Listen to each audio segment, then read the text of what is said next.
एक आया जैसे मैं जैन। तो यार आज की क्लास में मैं डिस्कस करने वाला हूँ बीएलएस के बारे में। बीएलएस आज लगभग 20-30% गिरा था, उसके बाद इंट्राडे में 10-15% ऊपर आ गया। करेंटली 11 पॉइंट समथिंग परसेंट गिर के ये क्लोज हुआ है। तो इस पे मुझे लगा एक डिस्कशन हमें करनी चाहिए कि ये स्टॉक खरीदने लायक है भी या खरीदने लायक नहीं है। इसको लेके मैंने न्यूज में हल्की सी रिसर्च करने की कोशिश की कि इतना क्यों गिरा, एक आइडिया लेने के लिए। मैं वैसे न्यूज को फॉलो नहीं करता हूं। तो यहाँ पे जैसे इन्होंने मेंशन किया है, none of our business is going to be impacted. ये वीडियो मैंने पूरी देखी थी। एक सेकंड। 10 साल इन्वेस्ट करने पर तुझे मिल सकता है रिटायरमेंट में 7 करोड़। वेलकम। हाँ, तो ये जो है इसका पूरा इंटरव्यू जो भी 2 मिनट का था पूरा देखा मैंने। He is trying to avoid questions, basically comment में भी यही है कि he is clearly trying to avoid questions and selling. लोगों ने ऐसा लिखा है, BLS service is pathetic, they overcharge everything, blah blah blah. जो भी चीजें लिखी हैं आप अपने अकॉर्डिंग रीड आउट कर सकते हो, ये वीडियो आप जाके सर्च कर सकते हो। None of our business is going to be impacted by external affairs letter, जो भी है। मतलब बीएलएस इंटरनेशनल पे बैन लगाया है कि 2 साल तक ये नए कॉन्ट्रैक्ट नहीं ले सकते। अब यार देखो, ये न्यूज देखते ही हमारे माइंड में क्या आता है? स्टॉक को बेच देते हैं, सेल कर देते हैं, सेल करके भाग जाते हैं, साथ में कंपनी भी गिर गई है। लेकिन यार जितने साल से मैं मार्केट में एक्टिव हूं, जितना मैंने मार्केट का बिहेवियर देखा है, एक स्टेटमेंट लिख लो, आपके बड़े बड़े काम आएगी वो statement. Always reasons will be created to pull the market down, reasons will be created to keep market at all time high level, to keep market up. तो यार मेरा बस एक ही क्वेश्चन है, for whatever reason stock यहां पे गिरा और ऑल टाइम लो बैन, जब जब स्टॉक ऊपर से कितने परसेंट डाउन है, just give me 1 second. Stock ऊपर से आज से पहले ऑलरेडी 37% डाउन है। मिनिस्ट्री ऑफ एक्सटर्नल अफेयर्स को जो भी न्यूज लानी थी कि हाँ हम इन पे 2 साल का बैन लगा रहे हैं, वो न्यूज 37% गिरने के बाद ही क्यों लाए? कि उसके बाद ही और गिर गया। Same news all time high पे भी लाई जा सकती थी। कॉन्सेप्ट समझने की कोशिश करो। Same news all time high पे भी लाई जा सकती थी ना। जब ओवरऑल मार्केट में जो है साइडवेज बिहेवियर चल रहा है, कई सारी ग्रेट कंपनीज 2-3 ईयर लो पे हैं। इसका भी अगर मैं देखूं तो करंट जो प्राइस चल रहा है, बल्कि आज तो और लो पे पहुंच गई है। Currently even this company is trading at close to 2 year low. तो लोएस्ट प्राइस पे ही हमेशा नेगेटिव न्यूज क्यों लाई जाती है? देखो, मैं पहले अपना रीजन बताता हूं, मैं ऐसी चीजों को किस तरीके से समझता हूं, उसके बाद जो आपको सही लगे वो करना। इन माई एक्सपीरियंस, कोई ना कोई ऑपरेटर है जिसने इसको जो है हौले हौले करके ऊपर से नीचे लाया है, चीजें ऐसे वर्क करती हैं। अब उसको अच्छे से माल भरना है, अच्छे से स्टॉक्स को बाय करने हैं। तो कहीं ना कहीं इंटरनल पॉलिटिकल कॉन्टेक्ट होते हैं इन ऑपरेटर्स के। कॉन्टेक्ट करा दिया कि यार इस पे 2 साल का बैन लगा दो, स्टॉक जो है 20% गिर जाएगा। 20% गिरने के बाद अब एक तो होता है यार कि गिरता ही रहे, एक होता है 20% गिर के गिरता ही रहे, और एक होता है इंट्राडे में सारा रिकवर कर जाए। जो स्टॉक जनरली इंट्राडे में सारा रिकवर कर जाते हैं, आप गेम को समझो। अगर नेगेटिव न्यूज होती, अगर कोई बिग प्लेयर स्मॉल प्लेयर कोई बाय नहीं करता, तो ये इंट्राडे में रिकवर कैसे करता? अगर ये बिल्कुल भी कोई भी बिग प्लेयर एक्टिव नहीं होता, कोई भी बिग प्लेयर बाय नहीं होता, तो ये इंट्राडे में रिकवर कैसे करता? ये रिकवर कर ही नहीं पाता। 20% गिरता और जितना भी है, मतलब bottom of the bottom level पे ही ये क्लोज होके बंद होता, इफ एवरीवन इज सेलिंग, अगर ऐसा होता तो। बट ऐसा बिल्कुल भी नहीं है। इसने अच्छी खासी रिकवरी दी। सो माई अजम्पशन, जो मैं आपको एक और डेटा से दिखाना चाहूंगा, वॉल्यूम। एक बार वॉल्यूम को भी यहां पे हल्का सा समझने की कोशिश करते हैं। मैं वॉल्यूम को बहुत ज्यादा नहीं देखता हूं, लेकिन पहले कितनी वॉल्यूम है इसकी और अभी कितनी वॉल्यूम है आप देख लो। ढेर सारी वॉल्यूम ट्रेड हुई है। Being a high frequency trader, मुझे पता है इनमें से majority of the volume market makers की होती है। उसको हटाने के बाद भी एक्स्ट्रा अच्छी खासी वॉल्यूम रिमेनिंग बचती है। जो वॉल्यूम जो है यहां पे कहीं ना कहीं बिग प्लेयर्स ने माल को एक्वायर किया है, जो मेरे को लगता है। अब रिगार्डिंग नेगेटिव न्यूज का क्या इंपैक्ट है? नेगेटिव न्यूज का जो इंपैक्ट है, जो फाउंडर ने कोट किया है, नेगेटिव न्यूज की वजह से उनके जो है इंडियन गवर्नमेंट से, इंडिया ने अपने नए कॉन्ट्रैक्ट लेने से मना किया है। रेवेन्यू में इंपैक्ट है 12% का, 12% का इंपैक्ट एग्जिस्टिंग रेवेन्यू में है, और ईबिटडा, ईबिट बेसिकली आप प्रॉफिट बोल लो, चलो सिंपल, प्रॉफिट में इंपैक्ट आएगा 9% का। 9% इंपैक्ट मतलब इनका 12% रेवेन्यू इंडिया से आता है और 9% बिजनेस इंडिया से आता है। लेकिन ये रेवेन्यू गायब नहीं हो रहा। जो भी कॉन्ट्रैक्ट इनके चल रहे हैं वो करेंटली 2 to 5 ईयर्स तक वैलिड हैं। 2 से 5 साल तक सारे कॉन्ट्रैक्ट वैलिड हैं, सारा रेवेन्यू इनके पास आएगा। बस जो भी न्यू टेंडर्स आते हैं, जो भी न्यू टेंडर्स या न्यू कॉन्ट्रैक्ट आते हैं, वो नए कॉन्ट्रैक्ट गवर्नमेंट ने बैन लगा दिया है कि हम आपको लेने नहीं देंगे। अब जितना मेरा एक्सपीरियंस है मार्केट में, ध्यान से समझना इस पॉइंट को, रेवेन्यू पे कोई इंपैक्ट हुआ है इमीडिएट? बिल्कुल भी नहीं। प्रॉफिट पे कोई इंपैक्ट हुआ है? बिल्कुल भी नहीं। 2-5 साल बाद शायद इंपैक्ट होगा। अब ये शायद क्यों बोल रहा हूं मैं? Why am I using this word कि शायद इंपैक्ट होगा? क्योंकि यार आप ये चीज समझने की कोशिश करो, 2 साल में तो बहुत कुछ बदल जाता है स्टॉक मार्केट में। ठीक है, टीसीएस 2 साल पहले पहले कहां था, उसके बाद कहां गया, फिर वापस कहां गया, आप चार्ट जाके देखना। इन माई एक्सपीरियंस 2 साल के अंदर अंदर, बल्कि 1 साल के अंदर अंदर, जो भी है, मतलब आप अपने अकॉर्डिंग, अपनी स्ट्रेटेजी के अकॉर्डिंग स्टडी करना, मैं कोई टारगेट नहीं दे रहा हूं। मेरे अकॉर्डिंग ये एक पर्टिकुलर इस रेंज में डांस कर रहा है। मैं इस रेंज का पूरा पूरा फायदा उठाने वाला हूं।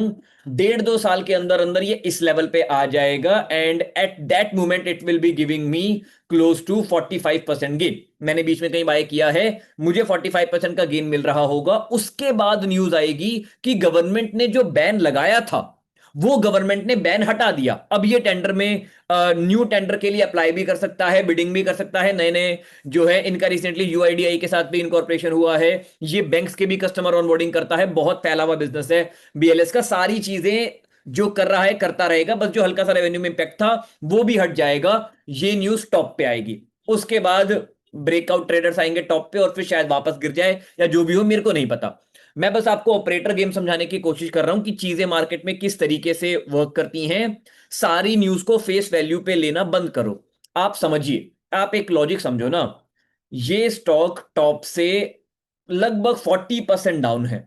स्टॉक करेंटली टॉप से लगभग 40% डाउन है। ठीक है यार, आटे में नमक जितनी कुछ कमी रही होगी, कोई दिक्कत नहीं, मैं तो एग्री कर रहा हूं कि हाँ, स्टॉक में कमी है। कंपनी ओवरचार्ज करती है, वीजा प्रोसीडिंग के टाइम पे कुछ कुछ करती है, जो भी इनका बिजनेस है, कंपनी ओवरचार्ज करती है। कंपनी के खिलाफ कस्टमर्स ने कंप्लेंट की थी, बैन लगा दिए, करती है।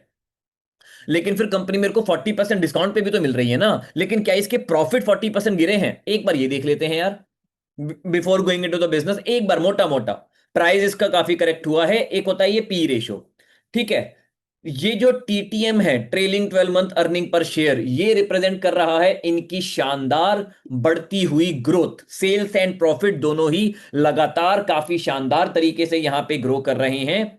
मीडियन पी रेशियो 36 की है, और करंट उससे काफी ज्यादा नीचे है। आप क्लियरली एक चीज ऑब्जर्व कर पा रहे होगे कि ये मीडियन पी रेशियो जो है एक रिवर्टिंग है, ऊपर नीचे होती रहती है। मुझे यहां से ऊपर होती हुई दिखाई दे रही है। आप प्लीज अपने अकॉर्डिंग एंड अपने फाइनेंशियल एडवाइजर से कंसल्ट करके ही डिसीजन लेना। इनकी सेल्स एंड प्रॉफिट सब डॉट ऑल टाइम हाई पे है। Now people are saying sir इस पे तो इंपैक्ट आ रहा है। ठीक है ना, 600 करोड़ की सेल है, आ जाएगा 10% इंपैक्ट। मैं कह रहा हूं 20% आ जाए, कोई बात नहीं। तो भी जिस तरीके से कंपनी ग्रोथ मेंटेन कर रही है, ये कंपनी सिर्फ इंडिया में नहीं है, इसकी इंटरनेशनल प्रेजेंस भी है, इसके बैंक के साथ टाई अप भी है। कंपनी ने कुछ टाइम पहले जो है टर्की की पूरी एक कंपनी को ही एक्वायर कर लिया है। एक्विजिशन में लिखा हुआ था, या in July 2004 the company acquired 100% take stake in iData, a Turkey based visa and counsellor service provider. 720 crore में इन्होंने टर्की की वो कंपनी खरीद ली। ठीक है, जियोग्राफिकल स्प्लिट आप देख सकते हो कितना कितना कहां से आता है। इंडिया से 23% आता है। अब इंडिया में भी सिर्फ एमईए नहीं है, मिनिस्ट्री ऑफ एक्सटर्नल अफेयर्स नहीं है, बहुत सारी जगहों से आता है। इंडिया में इनका बिजनेस जो है, इंडियन बैंक्स के लिए कस्टमर्स को एनरोल करते हैं, जो आपकी केवाईसी एंड ऑल प्रोसीडिंग होती है, बर्थ सर्टिफिकेट, डेथ सर्टिफिकेट वगैरह इशू करना, और ये सारी जो भी सर्विसेज देना, ये सारी सर्विसेज ये प्रोवाइड करते हैं। नेटवर्क ओवर इतने बिजनेस पॉइंट्स, दिस दैट, ये पूरा पूरा आप स्टडी कर सकते हो डिटेल में। जितना मेरे को समझ में आया, जितनी मेरी limited understanding of the market, जितनी बार भी मैंने इस तरीके की मैनिपुलेशन देखी है मार्केट में, in my experience, I could be absolutely wrong. ये स्टॉक जीरो भी जा सकता है। अपने फाइनेंशियल एडवाइजर से कंसल्ट करके ही डिसीजन लेना। मुझे बहुत ही स्ट्रॉन्ग गट फीलिंग है कि यहां पे बहुत ही प्यारा कोई ऑपरेटर का गेम प्ले एक्टिव है। किसी ऑपरेटर ने अच्छी खासी क्वांटिटी में माल भरा है, और माल भर के ऑपरेटर इमीडिएटली ऊपर नहीं लेके जाता। क्या पता 2-4 दिन और नीचे गिर जाए, कि मुझ जैसे जो समझदार होते हैं ना, समझदार शाणे, जिन्होंने खरीद लिया और जो डरते भी हैं, तो वो एग्जिट कर जाएंगे। मैं तो नहीं करने वाला ना, मैं तो टारगेट पे ही बेचूंगा। मेरे रूल्स आर सिंपल। मैंने 1% लगाया यार, 1 लगाया, हाफ लगाया, जितना भी आई थिंक देखना पड़ेगा, 0.5 to 1%। मतलब इसी तरीके से डाइवर्सिफिकेशन की जाती है यार। It's a small cap company, small cap company में मैं अपनी धन दौलत बेच के थोड़ी लगा दूंगा यार, 1-2% लगाता हूं मैं based on my diversification rules. Diversification rule क्या कहते हैं, जो कंपनी लार्ज कैप है, मतलब 1 लाख करोड़ से बड़ी है, उसमें मैं 4 से 5% अपने टोटल कैपिटल का एलोकेट करता हूं। जो कंपनी मिड कैप है, करंटली मिड कैप कंपनीज वो हैं जो 33 लाख करोड़ से 1 लाख करोड़ के बीच में है, उनमें मैं यूजुअली 2 से 3% के आसपास लगाता हूं। जो कंपनी स्मॉल कैप है, स्मॉल कैप कंपनी होती है 15,000 करोड़ से लेके 33,000 करोड़ तक की, उनमें मैं 1 से 1.5% के आसपास लगा देता हूं। फिर इससे छोटी सारी कंपनीज आती हैं हमारी माइक्रो कैप कैटेगरी में। जो कंपनी माइक्रो कैप है, मतलब 15,000 करोड़ से भी छोटी है, जो ये करंटली हो गई है गिर के 40% गिरने के बाद ये 12,000 करोड़ की है, अपने टॉप पे ये कंपनी भी 24,000 करोड़ के आसपास की हुआ करती थी। तो I am considering this as a small cap company, मैं इसको माइक्रो कैप में नहीं डाल रहा हूं। तो मैंने आधे से 1.5%, आधे से 1% एलोकेट किया है अपने पोर्टफोलियो का। That is the risk I have taken. ये या तो ये स्टॉक जीरो जाएगा या 6 महीने के अंदर अंदर मेरे को 40-50% का प्रॉफिट दे देगा। मैं तो यार देखो इसी तरीके से सोचता हूं, मैं इसी तरीके की बैट लेता हूं। आपको अगर ये लॉजिक समझ में आता है कि हाँ किस तरीके की ऑपरेटर मैनिपुलेशन होती हैं, नेगेटिव न्यूज हमेशा बॉटम पे ही क्यों आती हैं, ये चीजें अगर आपको चमकती हैं, ये चीजें आपको समझ आती हैं, तो ही लॉजिकलिटी के साथ थोड़ा सा डिसीजन लेना। इमोशन में मत बह जाया करो। देखो रिटेलर में आपको, देखो अब आप में से मैं एक न्यूज में जाके आपको दिखाऊंगा कमेंट सेक्शन, आप में से कोई उस कमेंट सेक्शन में है तो बुरा मत मानना, मान भी लोगे तो मेरे को कुछ खास फर्क नहीं पड़ता। बट आप यहां पे ये देखो एक बार, ठीक है, ministry has done right, should have debate long back, he is trying to resolve the issue saying over and over, सही है। फाउंड प्रोमोटर जो है इश्यूज को, मतलब क्वेश्चन को घुमाने की कोशिश कर रहा है, सीधा मुंह आंसर नहीं दे रहा है, वो सब अच्छी बात है। ठीक है, अब यहां पे एक सेकेंड, या ही is clearly avoiding the core question of the nature of the complaint and repeating the same amount of context. BLS service is pathetic, they overcharge everything, they do not नहीं ये वाली नहीं। किसी ने तो लिखा था कि I am selling all my shares, हाँ ये, if you don't want to answer don't come to the show, it shows they are shady, I had BLS international share, I am selling all of it. अब ये जो भी है mister जी शानजिया, I don't know, but try to understand यार, ये आदमी कब बेच रहा है? ये आदमी बेच रहा है कोई कंपनी जिसके सेल्स और प्रॉफिट ऑल टाइम हाई पे हैं, वो ऊपर से 40% गिरी है, 40% गिरने के बाद वो आदमी बेच रहा है। भाई पहले कहीं बेच देता, लेकिन पहले हम नहीं बेचेंगे, हम तो नहीं बेवकूफ है। तो यार ये ऑपरेटर की टैक्टिक्स चलती रहती हैं, please be smart, please take some wise decisions and थोड़ी सरस्वती माता की पूजा करो यार, आपको थोड़ी बुद्धि दे माता, कि जो है ऑपरेटर के इस तरीके के ट्रैप में ना फंसे। दिस इज द ट्रैप जो मुझे लग रहा है कि जो लोग शेयर्स ये खरीदते हैं, किसी ने आइडेंटिफाई कर लिया होगा कि ये स्टॉक जो है इस रेंज में डांस करता है, तो उन लोगों के लिए ये ट्रैप किया है इस स्टॉक में ब्रेकडाउन देके।